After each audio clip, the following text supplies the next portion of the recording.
চাল আমদানি সহ সরকারের নানা উদ্যোগের পর অস্থির চালের বাজার। মিলার ও ব্যবসায়ীদের দাবি, ধানের দাম বেশি থাকায় চালের দর ঊর্ধ্বমুখী। এই বিষয়ে বিস্তারিত জানাতে কুষ্টিয়া থেকে আমাদের সঙ্গে যুক্ত হচ্ছেন সহকর্মী মাহতাবউদ্দিন লালন। লালন, চালের দাম কমছেন না কেন? এছাড়া মিলার ও ব্যবসায়ীরা কি বলছেন?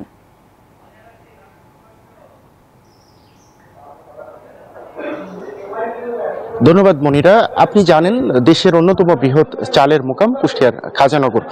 আমি খাজানগরের ব্যবসায়ী এবং মিলাদের সাথে কথা বলেছি, তাদের কাছে জানতে চেয়েছি চালের দাম না কমানোর বিষয়ে। তো তারা যেটি বলছেন যে ধানের দাম বেশি থাকার কারণে মূলত আসলে চালের বাজার বাড়তি। মিলার এবং ব্যবসায়ীদের দাবি, বছর জুড়েই কিন্তু ধানের দাম বেশি ছিল। গত বড় মৌসুমে বাজারে পরিপূর্ণ ধান এবং চালের সরবরাহ থাকলেও কিন্তু আসলে চালের বাজার বাড়তি ছিল, যে কারণে মূলত আসলে খুচরা বাজারেও বেশি দামে চাল বিক্রি করতে হয়েছে। মিলাররা যেটি বলছেন যে শুধু ধানের দাম বেশি না, যেসব খরচগুলো রয়েছে সবই আসলে বেড়েছে। বিশেষ করে গাড়ি ভাড়া সহ আনুষঙ্গিক যে চাল উৎপাদনের খরচ সবই কিন্তু আসলে বাড়তি, যার প্রভাব পড়ছে আসলে চালের বাজারে, যে কারণেই মূলত খুচরা বাজারে চালের দাম কমানো সম্ভব হচ্ছে না। তারা বলছেন সরকার দেশের বাইরে থেকে যে চাল আমদানির সিদ্ধান্ত নিয়েছে, সেই আমদানি যদি আরো বেশি পরিমাণে করা সম্ভব হয়, সেই ক্ষেত্রে হয়তোবা ধান এবং চালের বাজার কিছুটা কমে আসবে। সেই ক্ষেত্রে তারা কম দামে বাজারে চাল সরবরাহ করতে পারবেন। আমি খুচরা বাজারের ব্যবসায়ীদের সাথে কথা বলেছি, তারা বলছেন যে তারা মূলত মিলগেট থেকে চাল ক্রয় করে থাকেন। মিলগেটে চালের দাম বেশি থাকলে খুচরা বাজারে তাদেরকে বেশি দামে চাল বিক্রি করতে হয়। মিলগেটে যদি চালের দাম কমে আসে, সেই ক্ষেত্রে খুচরা বাজারে আসলে চালের দাম কমে আসবে বলে তারা জানিয়েছেন। আমি খুচরা ব্যবসায়ীদের সাথে কথা বলে যতটুকু জেনেছি, আমাদের কুষ্টিয়ার বাজারে কিন্তু আসলে আমদানি করা চালের খুব একটা আধিক্য দেখা যায় না, যে কারণে স্থানীয়ভাবে উৎপাদিত চালের উপরেই আসলে বাজার নির্ভর করে এবং ক্রেতারাও কিন্তু আসলে স্থানীয়ভাবে যে চালগুলো উৎপাদন হয় বা তৈরি হয় সেই চালের উপরেই কিন্তু আসলে তাদেরকে নির্ভর করতে হয়। খুচরা ব্যবসায়ীরা যেটি বলছেন যে এই বাজারটি যদি মনিটরিং করা সম্ভব হয়, শক্তভাবে মনিটরিং করা সম্ভব হলেই কিন্তু একমাত্র চালের বাজার নিয়ন্ত্রণ করা সম্ভব। আমি চালের বাজার নিয়ন্ত্রণের সাথে যারা জড়িত তাদের সাথে কথা বলেছি।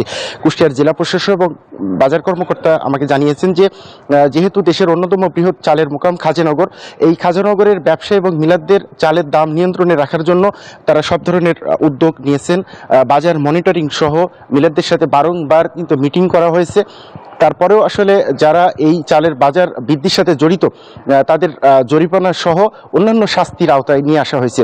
আমি ক্রেতাদের সাথে কথা বলে যতটুকু জেনেছি, তারা বলছেন যে কোনো মূল্যে এই চালের বাজারটি নিয়ন্ত্রণ করা জরুরি হয়েছে, কারণ এই চালের বাজারটি নিয়ন্ত্রণ করা সম্ভব না হলে কিন্তু আসলে চালের অন্যান্য যেসব দ্রব্যপণ্য রয়েছে সেগুলোর উপরে প্রভাব পড়ে। ফলে চালের বাজার নিয়ন্ত্রণ এখন অত্যন্ত জরুরি। এই ছিল কুষ্টিয়ার মোকাম থেকে চালের বাজার দর নিয়ে সর্বশেষ।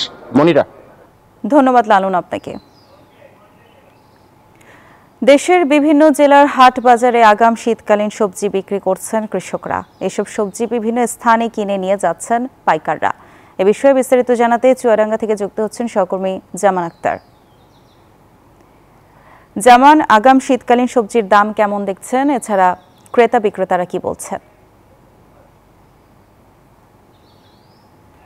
আপনাকে ধন্যবাদ। আসলে চুয়াডাঙ্গা কিন্তু একটি কৃষি প্রধান এলাকা। এইখানে কিন্তু বাজারগুলোতে শীতকালীন সবজি উঠতে শুরু করেছে।